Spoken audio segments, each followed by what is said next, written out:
financial statement through December of 2024. Any discussion needed on the consent agenda? Hearing none, if we can get a motion for approval. So moved. Have a motion. Second? Second. Motion and a second. Have a vote, please. Director Anello? Yes. Director Joyce? Yes. Director Derby? Yes. Director Meeks? Yes. Vice Chair Fye? Yes. Chairman Booth? Yes. Mr. Chairman, the vote carries. Thank you. First item on our agenda this morning is for public comment. Anyone wishing to speak this morning? Fair enough. So not seeing anyone, I believe we can move to new business, which is consideration of our proposed EDA budget for fiscal year 2026. And Okay. turn that over to you. Chairperson, so today we have our proposed budget for 2026.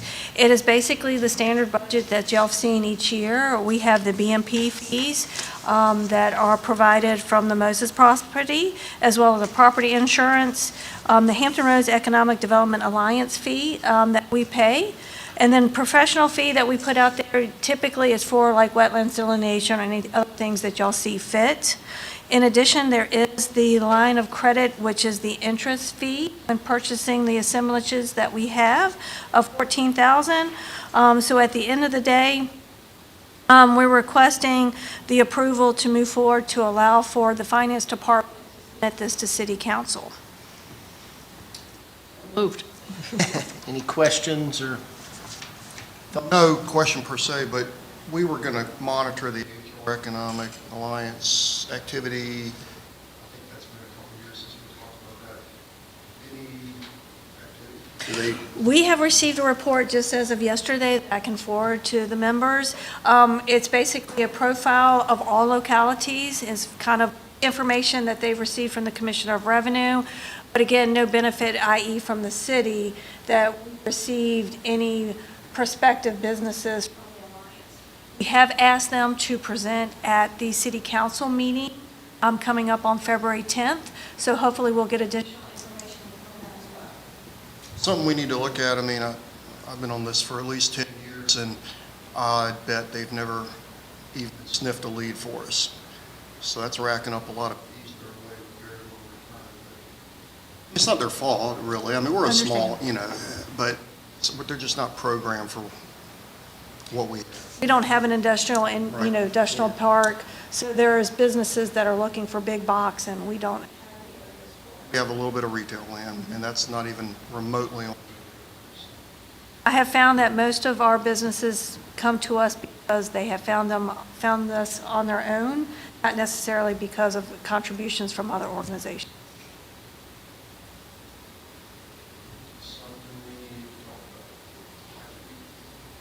So with that understanding, would you like to postpone approving the budget so we can come back and talk about the alliance? Or is it that we would want to go ahead and move forward with 26 with one more year, and then through the year of 26, we reach out to Alliance, have them come forth and present the proposal of what? When do we pay that fee? They usually give us a bill around November timeframe. So we've already paid for 2025. What says we can't adjust it? Especially after the February 10th meeting and say, let's cut it. I mean, just because we approved it doesn't mean we have to spend it. I don't know. I'm asking. I think there's some truth there.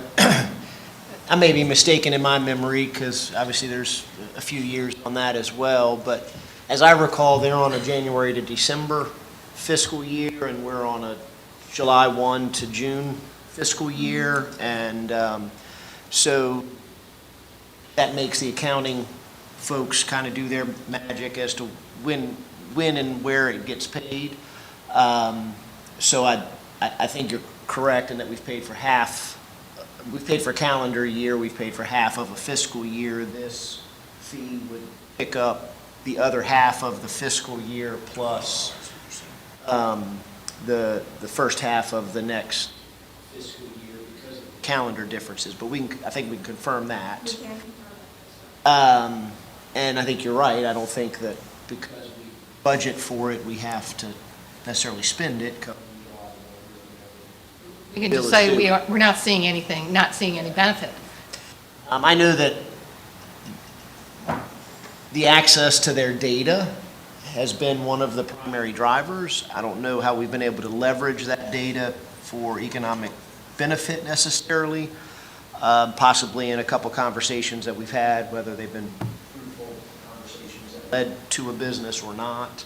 But I think having access to some of their big data stores relative to the region, where Poquoson is a subset of that. Rooftops, income, et cetera, et cetera. Users for retail, of course, have all that. We're not pushing anything to anybody because we can access data now. See, the money spent either on our own direct marketing and or wetlands, et cetera. I don't know, I just feel like we're throwing, one thing if it was $1,000, but 14 grand's a big part of our budget. It is. Well, with the Alliance coming on the 10th, I can have an opportunity to have that discussion. Because again, we're not getting the same dollar benefit as other bigger cities and localities. Here I'm on now. It keeps going off and on. But yes, absolutely. We will talk with the Alliance to see if there's another consideration for Poquoson, who ultimately does not receive the full benefit of the Alliance services. Yes, from a Hampton Roads standpoint, we do, because again, most of our citizens go outside of the locality to work, and so there may be the benefit that we're receiving the house benefit more so. The employment outside of Poquoson, therefore, economic development in Hampton or York County benefits our citizens, and therefore indirect benefits the city. That is correct, through the housing market. Most days of Poquoson legacy is freaking filling up, and I think those people that are working in Poquoson, a few of them are, but No, I think You are correct on that. I think that's correct. So with all that being said, are we comfortable moving forward with this? I guess it's really an ask to council at this point as they work through their budget process. So this would cover the period of what? July 1 of 2025 through June 30 of 2026. Personally, I want to be against it. Now, I don't know how we interject that between now and July 1, but if they come and give their sales pitch, they've done it before, it doesn't change.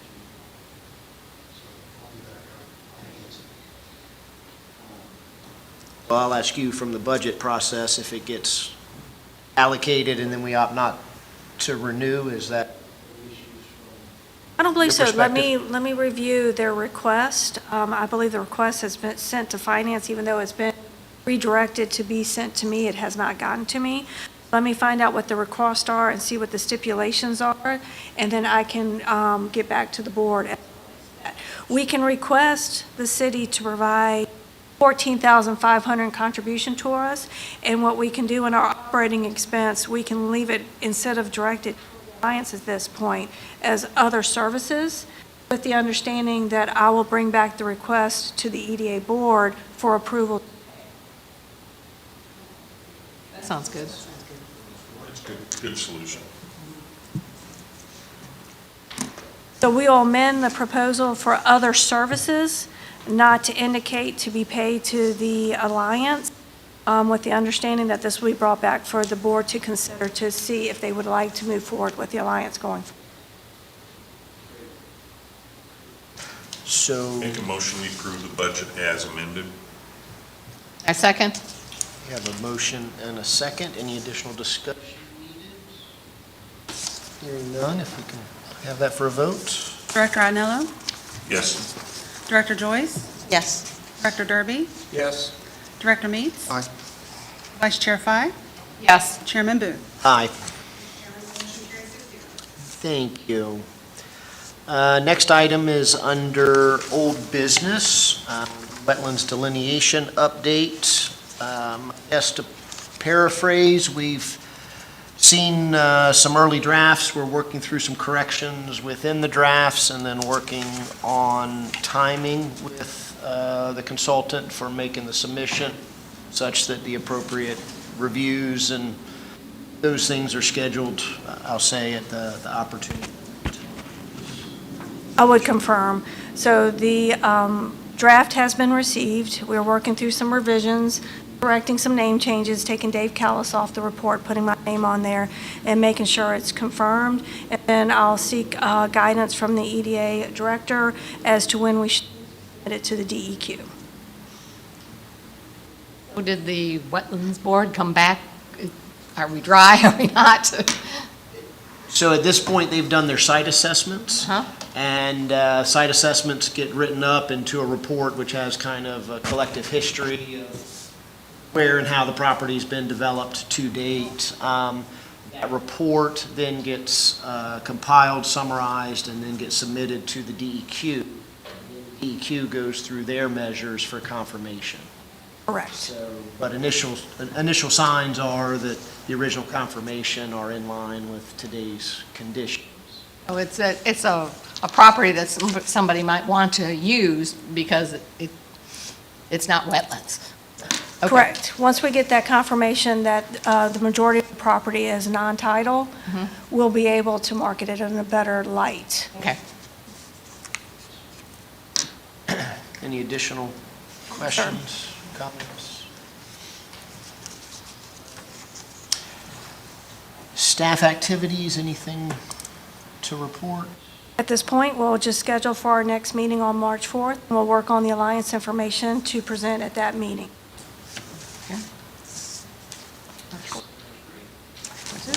Closing comments or questions? Just any new business coming into town? Lost Starbucks, right? We've lost Starbucks, but that doesn't mean it's not still on the table. That is a by right property, so I believe Chris Russo from Tallheimers is actively seeking another potential business. The Wells Fargo's building, unfortunately, the school has pulled out, so that building is back up, and they're trying to market that potentially as well. But again, the property that the Starbucks lot was supposed to go on is still out and is able by right to be done, so they're working hard to get that completed. Okay. I'm actually sad to see Starbucks. I mean, it's a great place if you, I mean, I drink coffee occasionally, but we already have a coffee place. That jam up that corner, and same with the school. The school, you know, I was concerned about traffic just because of seeing what happens at the primary school with drop-offs. It's like, you gotta be kidding me, off of Wythe Creek? It's a shame, because I think the community could use something like that, especially after that other one had the fire and it's gone. There's not a lot of preschool capabilities in town. Correct on that. And as far as my stores, they're moving along. I believe we have a scheduled tentative open date sometime in July. What's opening in July? My storage. Oh, Next to yeah, the yeah. post office, which we're losing, right? Post office is We it's have not, virtually, it's not closing, but they're not servicing. My mail came last night at 9 p.m. It's crazy. I've already written And there are Congressman days- Whitman. and there are days we don't get mail. And it's like, oh, it comes in on Sunday morning. What is this? And she goes, well, this is Saturday's mail, which we couldn't deliver. And it's like, you gotta be kidding me. we have requested updates as it relates to that building, but they have said they're not closing it, but all distributions have now got routed to Richmond. So I think all jurisdictions are feeling the same pain that we are. Where it used to be Hampton was it the routing location on Aberdeen is now up in Richmond. I mean, that's, from what I understand, at least our route, the reason why they said that there's changes is because of the legacy of Poquoson. They're waiting for that to fill up, and then they're gonna add that to our route, and then assign a postal carrier to it. Right now, our mail is delivered by whoever's available. Whoever gets back first gets our route, and if it's at 8 o'clock at night, they come out and deliver our mail. But that's what I was told, It was was- that there's no dedicated mail carrier anymore. It's, yeah, it comes 8 o'clock at night, one night, and like today, it'll be there at noon. You tell me. Don't know. I don't know, it's not good. It's, you know, and then they want to raise our postal rates. Well, they did make an announcement when they were doing all of this, and it was going to Richmond instead of staying in Hampton. All our trucks left here, you saw that, because they all come out of Hampton now. Right. So, but they did announce that the mail would change from every day, that you would not get your mail every day, depending on the route. It could be every third day, every second day, if you're lucky. I never Yes. saw that. Oh, Wow. yeah. It was out there. When they made the, man, whether it was going to be permanent or not, I don't know. We live right on Yorktown Road, and I don't even bother to look some days, because we get it maybe every 3 days. Now this is hand-delivered still, which and supposedly you can't change that. You have to go through all this, rigmarole to just have a box out front instead of on your porch. But anyway, I've kept up with it. Most of the time, we do get the mail at least by every third day. And they have about 10 mailboxes right there where we live, because we have a lane right beside us. They're delivered totally different trucks, totally different people. And also, the pickup in Poquoson, the post office is picked up different from the other two mail, like the one out here, that's a different truck. I mean, the major truck that picks up and goes to Hampton. And then from Hampton, it goes to Richmond. But the reason why that supposedly that new, whatever they built in Richmond that they had all the problems with when it opened, it's still having some problems. That was going to make the mail delivery a lot quicker and more efficient. Basically, what they're saying is less people involved in handling the mail. So, anyway, yeah, I'm sure that the legacy is causing some real interesting problems for them. Well, I think, I haven't been there, but I think it's just, they don't go door to door there. They just have the big boxes there. Big boxes, And, which is efficient. yeah. So I don't know, it just seems like for Poquoson, it's a negative, the way the mail service is working out. And there's nothing we can do, but, except talk to our congressman. Which I did. Well, I mean, that's one thing that they've actually, it's not party affiliate. I mean, Bobby Scott, and Robin Whitman, and everybody else kind of banded together and went to Richmond and said, this is ridiculous, So, I mean, it's a common problem and a common, situation, but I don't know. Well, I'm involved with some businesses here in Poquoson, and they're not getting any better service, including some of the things that are actually government. They're all getting the same service. I've mailed out actually checks, and 2 checks that I've mailed from my house have been lost. And so I've had to put stop payments on them, and now I'm doing it electronically. So we're hurting the mail system because Less, yeah. One other thing is I saw the notice that we lost our recycle dumpster out back. And I understand why. I've talked to Mr. Wheeler about it dozens of times.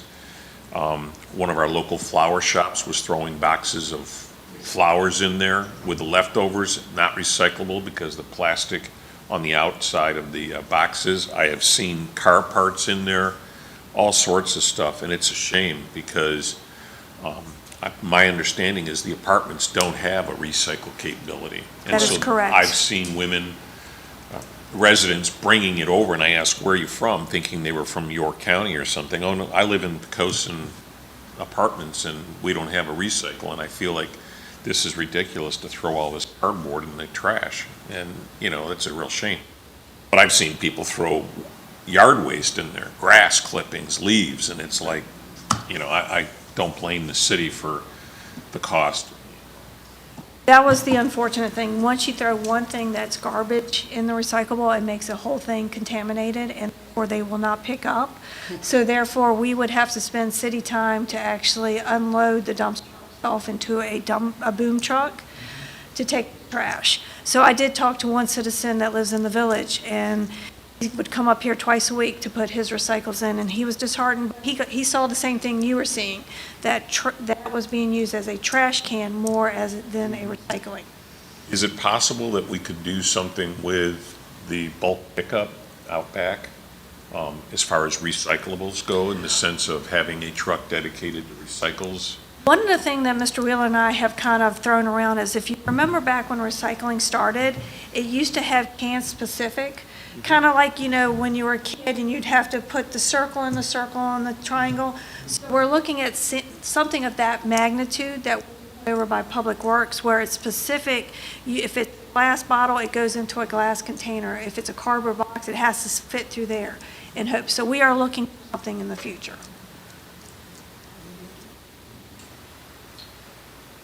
It's beyond the scope of EDA, but. It absolutely is. Sorry. So with that, I think that we can adjourn. So, thank you, guys. We'll see you in March. Okay. We have to take a roll.